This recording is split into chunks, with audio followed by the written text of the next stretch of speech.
Hi, this is Eternal King here, bringing you another LOR video today. So I wanted to discuss why Demacia is doing so well in the Eternal meta right now. If you go look at the meta stats, you'll see that 3 of the top 6 decks are in fact mid-range Demacia piles. So the first deck is Galio, so this is your standard Galio, Morgana, Eddy, Tempo pile, Fleet Feather Tracker, Petricite Hound, Petricite Broadwing, Magical Fettering, Blocking Badger Bear, Gentleman's Duel, Mage Seeker Jr., Petricite Charger, Shield of Durand. Again, you kind of know that it's basically effective, well-statted, formidable, and kind of just high-statted units in the mid-range space. Morgana on 5 to slow down your opponent's response, to try to catch up in the mid game, which is you kind of mana 4, mana 5. Morgana will just shut that down after you've already played your high tempo stuff on 1, 2, 3. And then your big tempo 6 drops. Captain Arnica capturing something, Enraged Fire Spitter, Mystic Shotting something, Horn Swarmcaller, basically quicksanding something, and etc. etc. Cyanide drawing cards, Galio jamming stats. So that's how that deck plays. The next mid-range card pile is going to be Mobilize.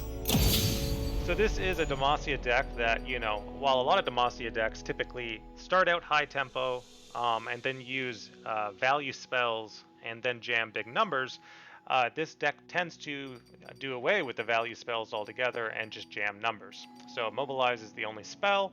We're back on Fleet Feather Tracker, Petricite Broadwing, Blocking Badger Bear, Scholarly Pioneer, Shivana, Morgana, all of that stuff just to delay the game to the point where you can start jamming Cloud Drakes, Rawns, Spectral Matrons, basically all these cards that help you cheat out your 10 drops faster, and just jam as much numbers as humanly possible. So yeah, that's that pile. It is the 10 drop Mobilize, you know, Demacia, mid-rangey, you know, good stuff pile. The last one is Demacia Undir, so it is Morgana Undir. This deck is slightly higher synergy, going for the Undir flip, and the entire point of the deck is to essentially use all of your spells and your stance swaps on the Undir with the extra advantage of strikes, Concerted Strike and Gentleman's Duel, and in fact, and single combat, right? So just a very comprehensive strike package, going straight into the Undir the minute that the opponent tries to remove them.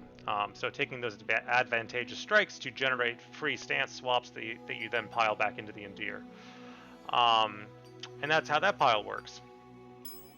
So you'll notice a trend here with the Demacia decks, whether it is the Galio decks, whether it is the Shivana decks, whether it is this Morgana Undir deck, that it is, you know, basically jamming stats. It's jamming stats for tempo, jamming tempo for tempo, playing spells for tempo, and when all of that fails, just play a bunch of 10-10s.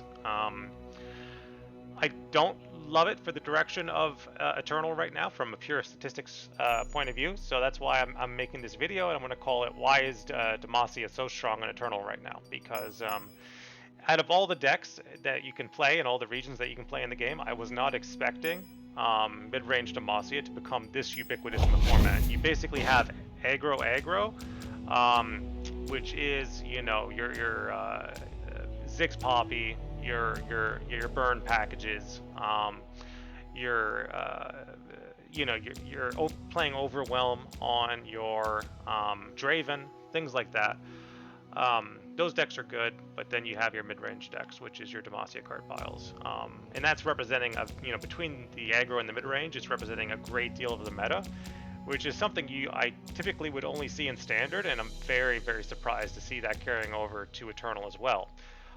Maybe that's a temporary thing. Maybe we'll start seeing some tech come out where, again, the mid-range Demacia piles stop winning as much as they do, but maybe they're just like autopiloting, right? So like it's a case of like we call it player bias, where easier decks win more. So basically the two easiest decks to pilot right now is aggro and Demacia mid-range, and so everything is kind of pushing up to the point where it's either aggro or Demacia mid-range in the Eternal format, and then a lot of the better decks are getting pushed down a little bit. You know, Meta Jace Lux is being pushed down in the meta a little bit. I believe Ezreal Seraphine is down to like 52%, so practically unplayable because Ezreal gets played and he just gets striked.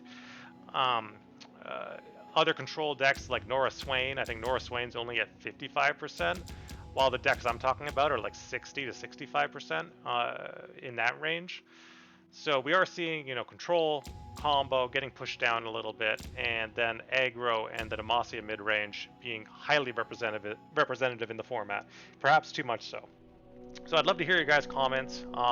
Again, I'm just going by the numbers here. I'm just showing you the lists, going by the numbers, and talking about the way things are in the game right now in this format. And you guys can tell me how you feel about it. All right, this is Eternal King signing out.